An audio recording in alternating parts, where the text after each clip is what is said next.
Februari ni somni kumsani somni la paruk zur top ni ani atli tu ta in zawai chi beile vekule an re thawangin nimin sesona khan pu C.Ngunlianchunga pu B.Lalchhanzova te chu anan hial de urak MNF nge congress i vote tim punguna khan zota ko sengai thazen pi prova chakma zona chan na chu fingerprint mu thei lote heng ho tan hian Lingwell company te ne na thokhoin iris scanner kanda beltoa tin pian phungarwal ban lote kum upate retailer ra bu file thei lote hi thil chini in roman na kan siam sak thina pakhanna chuan khatiang special case chu retailer te an ina te vakalin an va me tir maya khatiang ngai lem lo chu an chung ko member dang te pon an me sak mai thina ni kalome le zo ben la zo toren zo na ni tu pi prova sak mai lo so ma alo me e retailer te ne na ya sarkar la min rol ban lo te kha fingerprint la tuin akal chil don ti kha ka zo na thop khani ta mara chu a then khatin e khami fingerprint an pek lo awangin an ration card kha an lo delete saka kha khat e ti nung da na omem ti na ni e kalome zo ben la zo toren member zo ta pu C.Ngunlianchunga lo so ma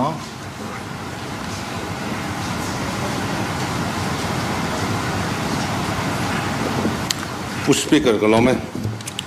supply minister zom tak ka zona pakhat na chu ration card war nei velo ration card war nei kan bia langa son har sa tak an la nual maya heng hi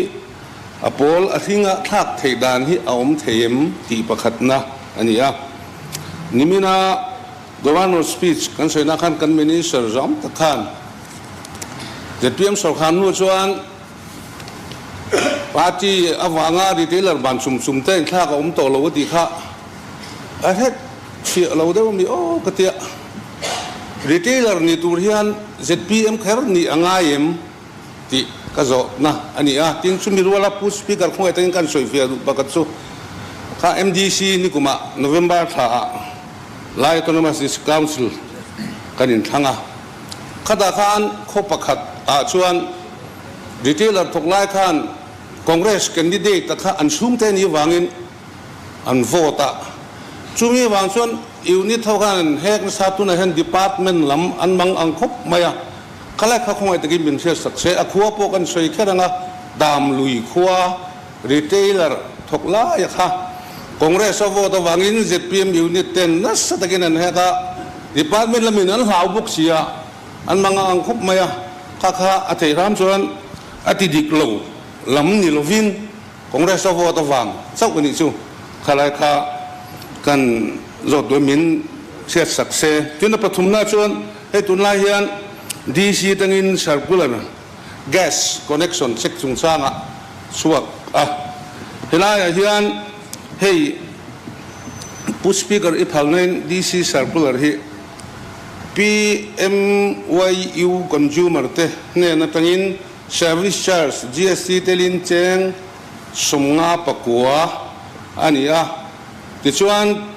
nan PMUY consumer tan cheng zathum le zanile som thum le paru ania hi sarkarin lo boy puivia hi kan ti tur ani em company thil ania tin hata hian hemi rate hi company rate ani rengem tilai kha kan zo du hai connection po ni ve thelo sarkar na thona pek te tan cheng sunga pakwalo choi pho kha til har satak ne hi company red renge tin amani nan pm UI consumer te na han cheng zani le somthum le paruk ani a hi kumnga chungin mandatory check tool zu ani ngai maya kha company ho ti tur ni om takin anan line sarkar hian hi alo ti tamai hi enge ni om zia tin arete te po hi sarkar all company red ani ngai yem ti lai kha kan zo bel na ni alome Isabella zo to remember som tapi beril bani sangi somang. Bu Speaker Kalome, FCS and CA Changtu Minister, Chana Tanaka Zo na chu bu fai buk dik kan kalpuya kan lom mi puite kan lom lai hian ei en fil ngai pakhat omin ka sia a retailer te lama hian harsat na an tok nin ka sia a hei hi kan minister hian asiat puyem ati ani na tura tak chuan a hmun pui go down atangin digitalin an bukanga buk dik takin retailer hne na thlinganga retailer in buk dik takin mi pui hne na petura nia chuti lai chuan retailer buk dika pe ti te hian kan choi harsana kan nei ti hi alo thleng phong maya hei hi bial bil thil ni lovin ram pum thil ni in ka sia chuwang chuan khongai takin minister hian arang lamin heng buk na ti hi dikta ka manani MT tele retailer te harsan na hi chinfel the ni MT hi min chana tan ka zot ani kalome Ole Isabella te kha athe nga chang turin Food Civil Supplies and Consumer Affairs Minister B.Lalchhanzova soma. Speaker Kalome Member Zom Tak Tak Ten Ramtana Service Kan Pek Chung Changa Thiltra Zona Anhan Zot Hi Lom Lein Karia Pi Prova Chakma Zona Fingerprint Pek Thailawa Wanga Delete An Ti Kha Sarkar Atang Chuan Chu Tiang Ti Tur Chu Animia Lomaya Tun Haya Food Civil Supply Sa Kan tho pui ten retailer ten abu fayan khulthin engam bozat carry over an lo ven himngai von himngai hi retailer te tan har sat na thlen tu ani thina wangin thlasom chung voi khatma retailer abu fai khul lo te hi chu an bu fai khul tur hi go down lama tangin peri lovila kan khul le du an ti huna an kwata ka pek le mai turani retailer ten an lo von him renga ngaya retailer ten an har sat pha zia sarkara an thlen na sa a pi prova chakma soi kha kan lo en chiang ang khatiang a thlenga ni chuan sarkarin rom han na asiamang tin house member zom tak C.Ngunlianchunga zo na har sa tak tak ka wara an la ka pola thei ti dana MT hi kan sarkar hian uluk takina ngai tu na seng na sakhop maya tuna India sarkarin National Food Security a hian noi sari sangruk zani som ko paruk mi hring ko ta min pe ni noi sari sangruk zani som ko paruka te chuan mire thei zong ti mayang ngai tu ngai khotina poorest of the poor extremely poor low income group te chu khung zo vek thei om khania noi sari sangruk zani som ko paruka hian Mizoram mi pui population 11-12 lakhs vel chau ni si hi mire thei NF se khung ve si lo kwa tai na dai tak si lo kha kan la thanem maya chin fel kan tuma kan be na samaya lo thin po hara achan chu khotin veng tina party in du sakna angin kan lo in hum na sal tuka keini chu kan om thei dewo lom an ni hi kat po lo om ro se ti phal po hi kan tam lo khop mai a ha thak ka ti khop maya a minister berika aw na sa a mi noi sari sang ru zan hi som ko paruka te chuan angai tu om chin te chu pu speaker lut leng vek to tur kan nia kan la lut leng chuang si lova ti chuan sarkar chuan ngai tu na asiam ta a Mizoram State Special Ration Package kat sen hi siamila kezia som nia khultur ti mayang u kat vara la om zinga din mun har sa de utang kan tia tuna hian mi sing sari vel chu kat sena chung kan thun to a sing sari a hian mi sing ruk vel tuna hian allotment thar Food Civil Supplies Department chuan a chhole to a DCSO tinte kei Food Civil Supplies and call to Minister pon not sita DCSO tina kat vara la om zinga din mun har sa khotlang pon din mun har sa nian soite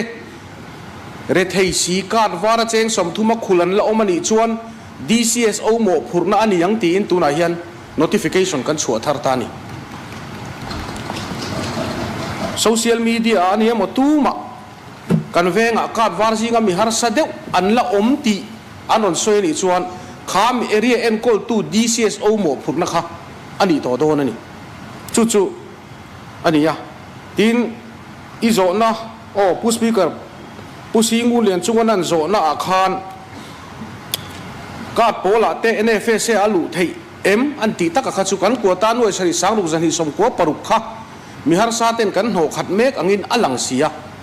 eng po ni se mi thi te kan han Delhi tanga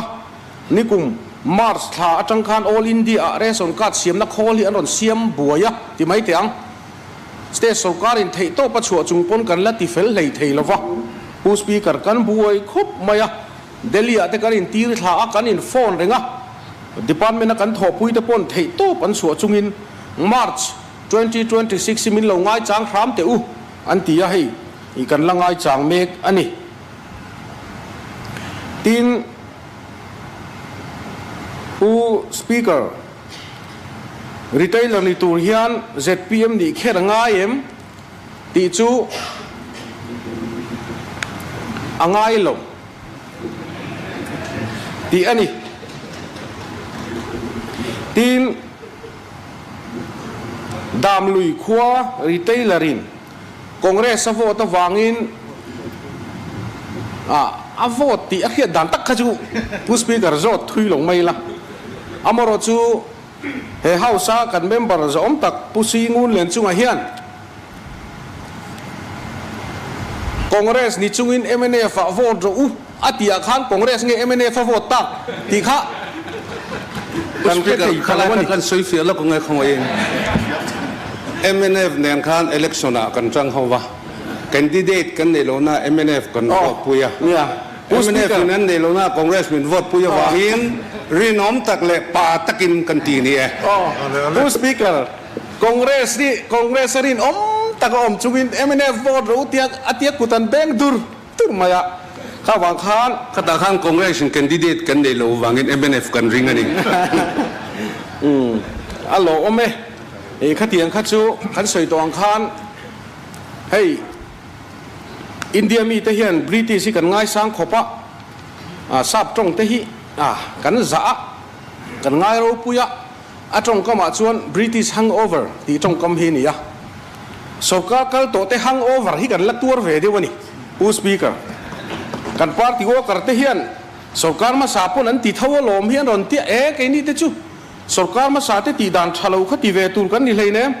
kan in tia tun theng chuan kan in khap na save khop mai pu speaker azo na DC circular PME woi consumer ti la ya kha kalau buai pui na sakhop mai zo na hi tu nge ron zo tang an zo tang nge zo lovang zo se kati rolin zo lo se po kati thawa punguna nan zo ta lau maya department lam le consumer association po enga tinge consultation nei mu mal si lawa IOCL ho du dan hi kan lo tiri ngot tin tu na hian ka ngai dan te po ka lo vom kual nual ani pu speaker heta hi chuan IOCL lamte le DC le department lamte consumer association te riruin hutakin lo meeting ho sela hei hi chu aret chungchang po hi mi puite pom thiam thei zong taka kalpui a thain ka hria pu speaker zona thata ka lo luta kalom hle mai house member zom tak nula beril wan nei sangi pi kan ti hun tei thleng takang mo bu fai buk dik ti lai hi sarkar tun sarkar lo pian tir khan supply encol tu wa te min han ni tir ve le kha pakhat kan chua retailer ten go down na bu fai an lak reng rengin abuk dik thlapin ka la ni ti in sign ve kang katia kan tia chu chuan na satakin go down na tangin bu fai buk dik retailer ten an lak pha do na mo katia amora su ni lo zong in lo kala retailer te khan go down na bu fai lak lo an hlau awang khan abuk dik le dik lo po chik ta si lo khan บุกดิกทับอินก็หลายตีค่ะอันเราใส่ซุงมาอะอุสปีกเกอร์นิจานมาอะฟุยนับประคัดกระดงอะรำตานาทิลชาอันนี้จวนหวยเซนรู้มีปุ้ยมินวอดดูเละซุยระวังอาตีลำให้ไงตัววักสูติฟุยนะกระดนเตปะไว้น้ำมินติจักตู้ฮีอันนี้อะโกดาวน์อัฐกเตปะฮีกันวอร์นิ่งนะสักคบไหมผู้สปีกเกอร์บุกดิกินินเปตูระนี่มีปุยเต้นรีเทลเลอร์เนี่ยนะจังเห็นบุกไฟบุกดิกอันละตูระนี่โกดาวน์นะจังเห็นบุกดิกเลวินันละล้านี่เลวโม่โกดาวน์นะถกนี่เตปะฮีอินจูลุยชีนี่เลวเนี่ยดินหุ่นเราอมตักอันนี้นะเช่นอมอันเนี้ยกันตีบกะติดผู้สปีกเกอร์เฮเฮาส์อมตักเฮียนให้ฮิกันสวยตั้งดัวกันรีเทลเลอร์เตตานโปหัวตูร์โปนี่อินกับเฮลวะนี่มินมายาโปบุไฟบูเท้ากันชันหิมะวางอินกุอินเตลสิงเรียสังนี่กันเซฟนีติเฮเฮาส์อมตักเองกับพวงชัวกะกันรีเทลเลอร์เตฟีดแบ็กกับเราหัวชวนกันซัพพลายมินิสเตอร์เฮียนรีเทลเลอร์เตฮีมินฮีบรัลเวกตุมันนี่ที่จงนันดงสงได้ไหมนี่กุอินเตลสิงเรียสังนี่ค่ะแครีโอเวอร์ขัดชันหิมะอุละครอสมลีปริยัติเวกคงเอกลบวังเล่รำตานาทิลชานีชวนกันติไม่ตัวนี่ผู้สปีกเกอร์กันมินิสเตอร์อาจจะอมเวียงนางอินเดมันสวยหุ่นเวนับนักที่อมเดือดจบพวกข้าโซนให้ตั้มเสียอะไรอาทิตย์ตัวเทียดไปมั้งเนี่ยผู้สปีกเกอร์ปุยหมอเสียรินดานเล่เบลเชียนดอลมังเลวเฮียนอีเวลามีเตเฮียนอันผู้ดาร์จักอังเริงเสียฟิลเชียวขบหันสวยค่ะกันดูเดี๋ยววะรีเทลเลอร์เตโซเฮียนกระจงกำฮีของไอ้ตะกินหัวตาลูละลูเซล่าผู้สปีกเกอร์กันมินิสเตอร์จะอมตักเฮียนบุไฟเจียงสมกับปังมันทีนขัดเจียงสมทุมาอติโตเฮียนบุไฟเกจิขัดเจียงสมปังสุรคารินกันเซฟเตียติไม่ไม่ยะสุรคาเซฟอันนี้ไงมีขัดเตียงข้างผู้สปีกเกอร์โซนักกัลเซกันช่างเสียลังเงโกดาวนินบุกดิกตักินเปโรเซรีเทลเลอร์ปอนบุกดิกลวินโกดาวนัทเรงขุลสูเซดิจิทัลเวอิงสเกลิโกดาวน์จะส่งปัญญากันดาตัวมีปุยเต้นบุไฟบุกดิกตักรีเทลเลอร์จักินลักตุมิละตีนเฮสุการเฮียนรีเทลเลอร์เตโลมันดุลีกาดวารันโหลทินข้าเจงขัดเลดุลีอ่ะกันติสารสักตัวนี่กาดโปลเละกาดเองอะเจงขัดเละไปสมทุ่มปังอาอันโหลดทินค่ะเจงนี่เละไปสมเรียดปังอากันอัพโตบกันนี่ดินกัน Finance Department เทียนสรการกลุ่มทาริลงหักลบอุละกาดวารินเกจิเจงนี่รีเทลเลอรินโหลโตเซละกาดโปลเละกาดเองเจงทุ่มเกจิโหลโตเซอันติจู Finance เลทาราเฮียนอารอนโหลทิ้งโดเน่ผู้สปีกเกอร์กะโลเมเด้ฮัลโหลมาเบ้นิชินานี่กาโปลอันนี้เต้นกันดินมุนัสเยเดวลอมอันนี้เห็นฮาร์สเดว่าอันนี้เทนิการวาระกันอมังอันนี้ไม่รอเซกันติดตะเล็มรถตีไล่ข้าโซรามีปุยเต้เนี่ยกันไงตัวนักกันมันชักเขาไม่ที่จงเฮียนินอินทรานเสียกไปละเฮ้ยเรื่องการที่สรการขันเงินน่าเสียมขันกัน surrender ได้ตัวแค่นี้จูเมมเบอร์เต surrender เรากันเราเมมจูอินโซแค่ไงแล้ววะแค่ที่จงขันหันอินทรานเสียกไปละว่าชอบเอ็มติค่ะกันเป็นเล็กนิดเดียว